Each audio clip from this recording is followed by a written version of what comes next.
Hey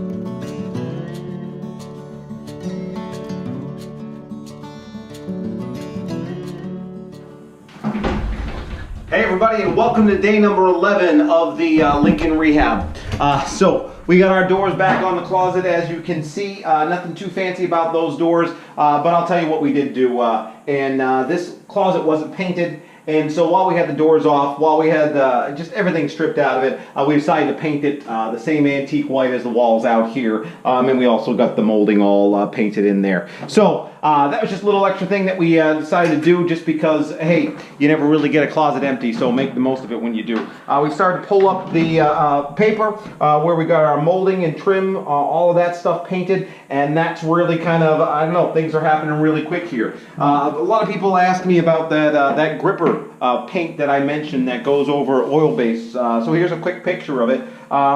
It's just, it's nothing fancy. It's, you know, you can pick it up at any big box store. I got this at the Home Depot, and it's just meant to go over really shiny or glossy finishes or oil finishes, so that you can then paint acrylic on top of it. Well, not acrylic, any type of paint as it is. And so here we are in the bathroom. And so the bathroom, the paper is getting pulled up as we're kind of getting some things going on here. And whoa, what happened? Well, I knew that the drywall that was going on back here because of the plumbing, that wasn't dry yet. So we did have to get the glass guys in here and cut, and all they needed was the backsplash in order to get the size of the glass. And so if you remember yesterday when I had this thing here, well, here's a cute little trick that you're whenever you're doing a backsplash, is I just stuck a couple of paint scrapers underneath, and that's less than a 1/16 of an inch. And so this can slide back,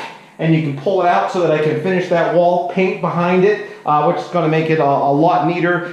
Since you can see underneath here, we want to make sure that we got a nice solid paint, but that had to be finished. So that was just a quick little trick. And then once this goes back in place, and then they come back and they take care of the plumbing, well, then we're going to actually put a bead of crystal clear caulking there, and that little bead of caulking is going to go and it's going to fill, and you'll see what that looks like, because it just blends it in seamlessly. So little tips and tricks. So we're trying to get everything done we can here, and like I said, that was just a matter of timing, make sure that it gets cut and in place. The other thing that happened in here today was what we put a fan in.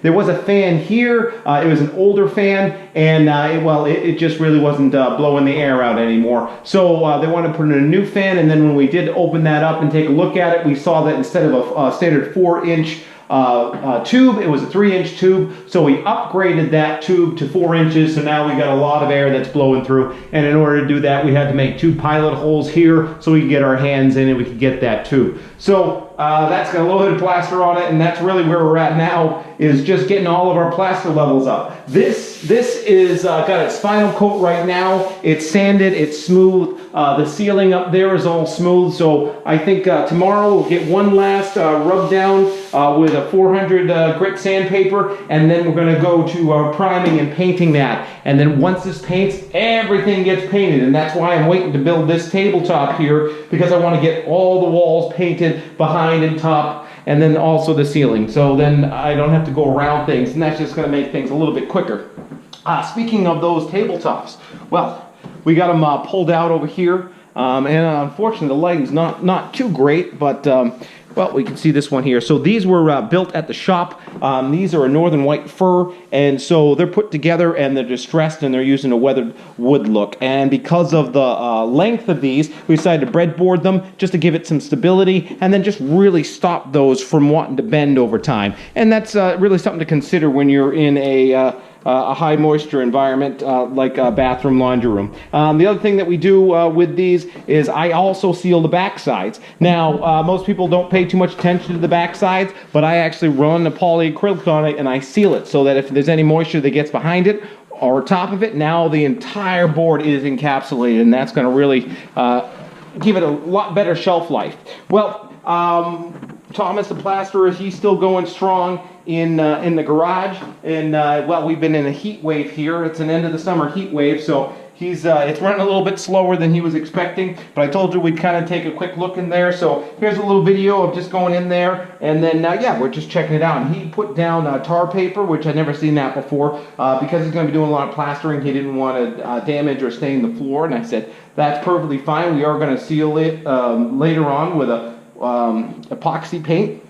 And then, yeah, he's got his blue board up. You know, we took the stairs out of there for him. We pulled off all the shelves and things that he didn't necessarily need. And he's just been going along and slow and steady in this weather for sure. But that project's moving along great. And so by the time this project finishes here, we're going to be all set and we're going to be ready to, yeah, move right into the garage renovation. So that's it for the end of day 11 here at the Lincoln Rehab. Check out tomorrow. Hopefully we'll have some more paper up. Hopefully we'll get paint in the bathroom. And yeah, we're just moving in quick. Only 3 more days until we're supposed to be turning this over. So hopefully the weather's not going to delay us any more than it already has.